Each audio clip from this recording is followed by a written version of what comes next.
Alors, parmi les rapprochements surprenants, il y en a un que je suis en train de proposer actuellement dans le milieu astrologique, c'est le rapprochement entre moi et André Barbeau. André Barbeau est décédé. Il y a en 2019, donc il y a à peine 3 ans.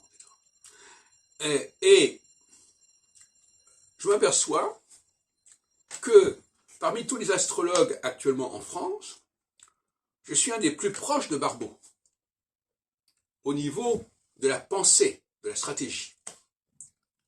Le prochain congrès organisé par Source autour de Pluton entrant en Verseau, ça n'a rien à voir, ni de près ni de loin, avec la pensée de Barbeau, qui n'avait rien à voir avec l'entrée d'une planète dans un signe.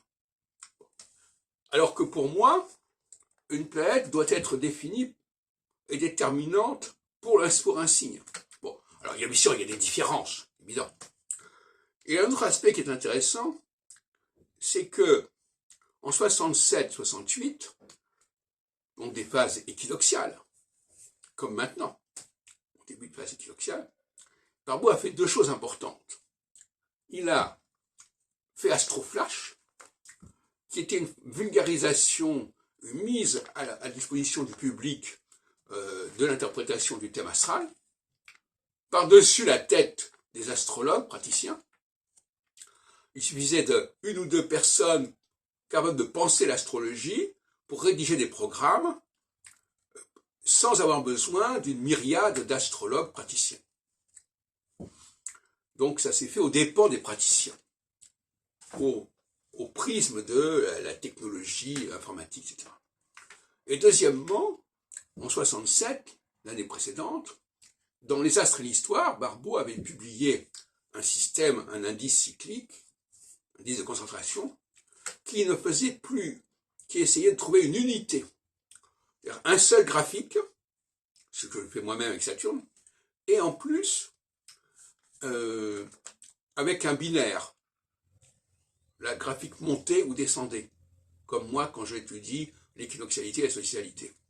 Donc, nous avons affaire à quelque chose de très commun, d'autant plus que l'astrologie saturnienne que j'ai développée, elle n'a pas non plus besoin d'un astrologue. Comme Astrophage n'a pas besoin d'astrologue. Parce qu'elle est tellement compréhensible, tellement intelligible par le commun des mortels, que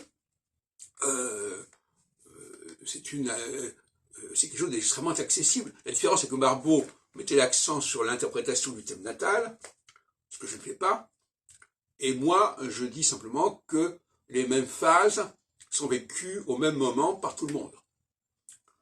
Tout le monde passe par la même phase d'équinoxialité pendant 7 ans, et tout le monde passe par une phase de solstitialité pendant 7 ans. Voyez-vous, les points communs entre Barbeau et moi sont considérables. Et cela justifie, je crois pas, un pacte Barbeau-Heilbronn aux dépens, effectivement, de la profession astrologique artisanale.